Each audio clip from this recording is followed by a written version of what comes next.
So, hello all. Okay, look, listen.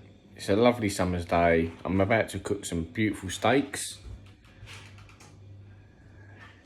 Waiting for my beautiful girlfriend to come home from church. She's doing her thing, so she'll be back in half hour, 45 minutes. I thought I'd give a quick rundown of the Leprechaun films, very quick. I started watching. Well, I've seen a few of them back in the day. I started watching them from St Patrick's Day of this year, and I finished them off a few days ago. Now, let me tell you something. There is not one good film in this franchise, as in, there's not a film in this franchise that is above a 5 out of 10, maybe a 6 if I'm being generous. I don't know, I can't remember. I'm going off of memory here. So, bottom of the pack, hold on, 5, 6, there's about 8. There's 8 I'm reviewing. There's 6 with Warwick Davis, an Origins film, and then a direct sequel to the original.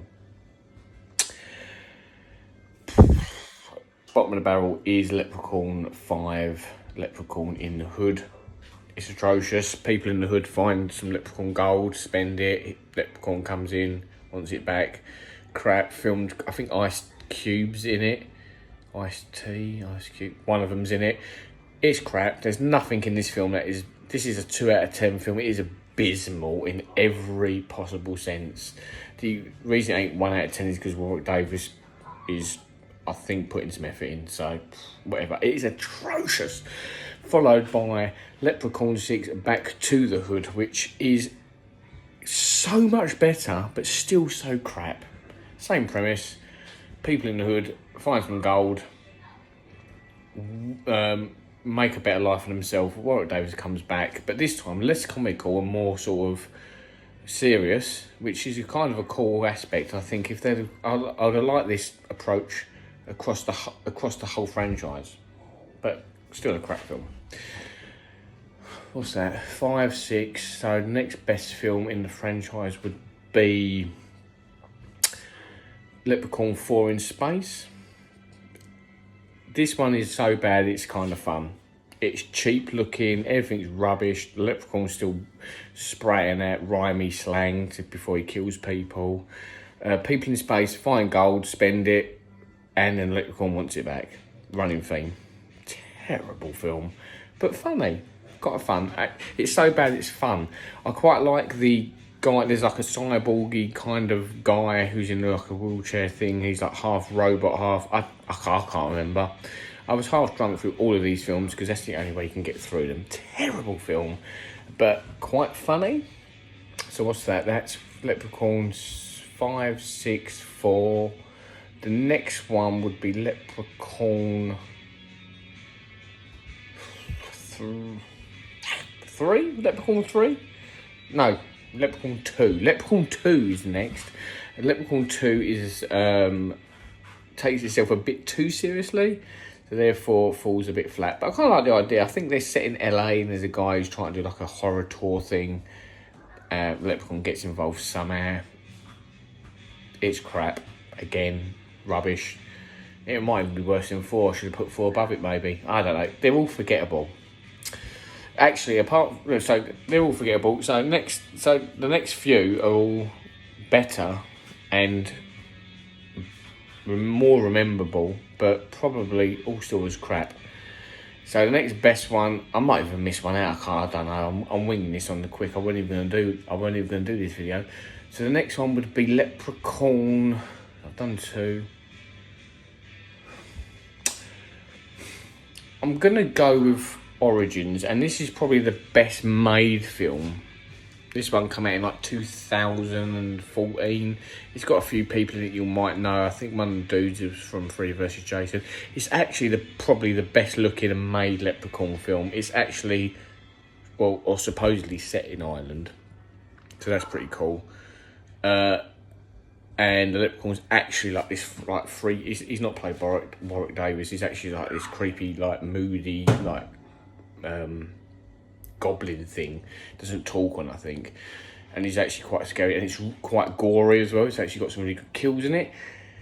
They do this really crappy sort of like POV effect of him, which is really crappy. It's like, you know, like when you get a camera and you put it like in sepia mode and you think you're doing something really cool, but you're not. It's a bit like that. really, really crap. But the actual film itself is decent enough. It's fun enough. I think it's like a 5 out of 10. It's like average. I don't mind it. So that's Leprechaun Origins. Then I would go with Leprechaun. You know what? I'm going to go with Leprechaun. I've seen a few reviews and people put Leprechaun 3 as top, and I can understand why. I'm going to put Leprechaun 3 here because it's probably the most fun. Warwick Davis is the best here. You know, he's firing all cylinders with his like rhyming kills and stuff like that. There's some good kills in there. There's a few sort of familiar faces in the horror genre. Leprechaun in Vegas, basically. So basically, people in Vegas have spending his gold, and he wants it back. Still crap, but it's fun crap. So then we're down to the original Leprechaun and the Leprechaun Returns. So I'm probably going to go with the original Leprechaun with Jennifer Aniston in it. It's a fun little B movie, come out in the early 90s, just before she hit it off with Friends. The kills are sort of mediocre, but it's sort of half semi-serious. Whatever. They find some gold, spend some gold. He wants the gold back. Blah blah blah. But Warwick Davis is fun. Seeing Jennifer Aniston before Friends is fun, and the supporting cast are serviceable. So it's a fun enough film. Again, it's a 5 out of 10 film. It's average at best, and that's being kind. And then coming in with the final entry and the final film in the franchise, thank God, is Leprechaun Returns, which is, I think it came out in like 2018. He's not played by Warwick Davis. This is a direct sequel from the original movie, discounting all previous sequels, i.e. the same as what they did with Halloween and etc, etc. So Leprechaun, as far as I'm aware of, is the first to do it. The Leprechaun himself is actually he's serviceable. He's actually quite fun. I'm not sure who plays him. He's quite fun. We follow the main protagonist is the daughter of the Jennifer Aniston character in the first film. They go back to the same house. There's a few faces from the original film that are in it. It looks pretty good. It's filmed pretty well. The director of it is actually pretty decent. He directed a film called The Void, which is like a proper cool film. But this one isn't a proper cool film. It's again a 5 out of 10 film, but it's decent enough. And the kills in this are really good.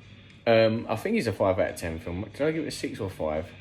Kills alone, it's right up there. Like, there's some really, really good kills. There's a solar panel kill. Watch it just for that kill. It's brilliant. It's a really good kill. It's still a crap film, but it's fun enough. And that's the Leprechaun franchise. Not one good film in the 8 films I watched. 5, 6, 7, 8. Yeah, in the 8 films I watched, none of them are above a 5 out of 10. They're all pretty rubbish. But you have a couple of beers or a whiskey on the go, and it's St Patrick's Day. You throw a Leprechaun film on. Look, there's a fun time. Anyway, I'm going to shut up. I'm going to cook these steaks. I'm going to have a couple of Guinnesses to celebrate the Leprechaun. And then I'm going to watch I think I'm watching some new Frasier, which I'm about halfway through. Not great, unfortunately. I love Frasier. This new season, not great, but me and the other half are trying to get through it. It's not a train wreck, but it's just not classic Frasier, is it? Have a good weekend. Ciao.